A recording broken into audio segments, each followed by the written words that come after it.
Today we are actually going to be unboxing a vintage aluminum Christmas tree, back dating, I'd say maybe 50s or 60s for this one. I found this in my latest road trip to the Midwest, so I'm very excited. So let me know in the comments if you have an aluminum tree or possibly you grew up with one. I would love to hear from you. So without further ado, let's get into it, shall we? So where we are going to start is actually assembling the poles. So pretty much most aluminum trees, of my knowledge, will traditionally come on a wooden pole that you kind of assemble.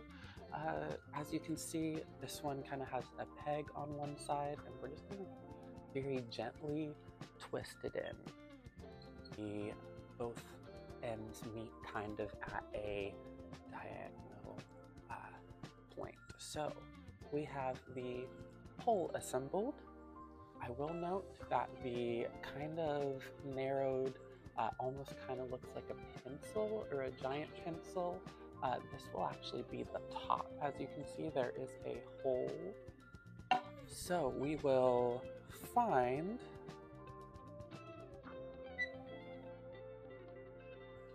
that the bottom just kind of fits in snug. Then once you pop out the legs to make it nice and sturdy.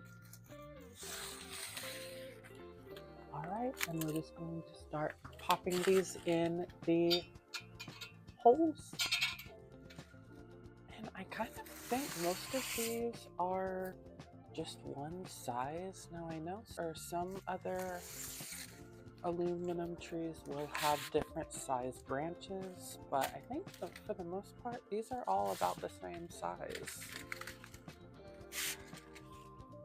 So as you can see, I'm just popping them in the holes before removing any of these cardboard kind of protection sleeves.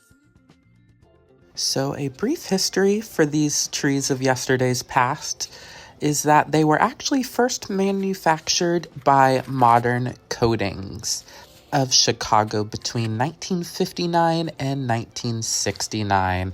I will say the bulk of the aluminum trees that were produced were actually by the Aluminum Specialty Company. They certainly were a smash success for the early 1960s up into the mid-60s, whereas some actually blame the 1965 Charlie Brown Christmas special for their decline, as the special portrays them as a symbol for capitalism, driving people back to the simplicities of a authentic Christmas tree. So definitely sound off in the comments if you've ever heard of that. Luckily, there was only one kind of in really poor shape. As you can see, this one must have been put in wrong. I'm not really sure, but it's a pretty simple design. As you can see, it's really just a metal pole with aluminum wrapped around it. I mean, very easy. I know you can find some aluminum tree replacement branches every once in a while, but it looks like we might be missing 1, 2, 3 branches total. I think the most satisfying part to an aluminum tree, which will be actually removing the papers. So let's start. And you're just going to gently hold the branch firm, making sure it doesn't come out of the hole, and just gently pulling straight up until we get the branch off.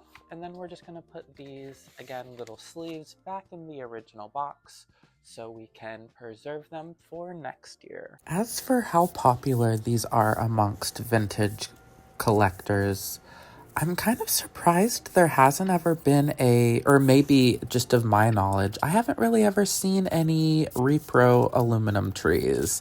Let me know if there is such a thing. I would love to know.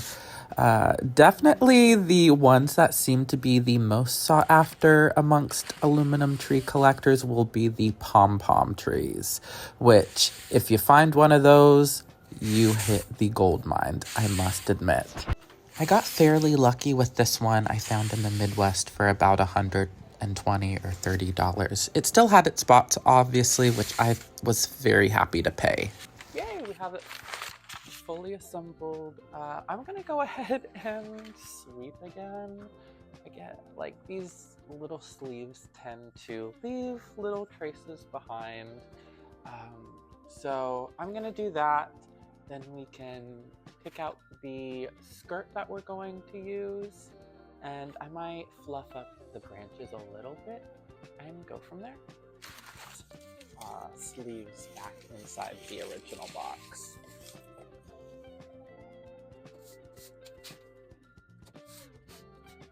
Yes, let's officially start putting on some of the ornaments, shall we? Alright, so what we're actually going to be using for the tree skirt is this vintage, like 60s/70s, like blanket throw. You've probably maybe seen it in a backdrop or something. I absolutely love this, but I thought it would be really sweet if we actually kind of like folded it in half and kind of just swept it up over the bottom. And I'm just gonna start really just putting on a bunch of little ornaments. And definitely check out my last video. I was actually unboxing a whole tub of my favorite vintage ornaments, which you see here. And we are officially finished with our vintage mid-century aluminum tree. I absolutely adore it. Again, I am super, super grateful I was able to find one at such a good price. Again, found this one in my latest trip to the Midwest. So again, definitely sound off in the comments. Do you have an aluminum tree in your own collection? Did you grow up with one? Or is this the first time you're kind of seeing one? All very valid, and I would love to know. Again, Cole at Kitschy Flowers signing off for another video, and I will see you in the next. Bye now.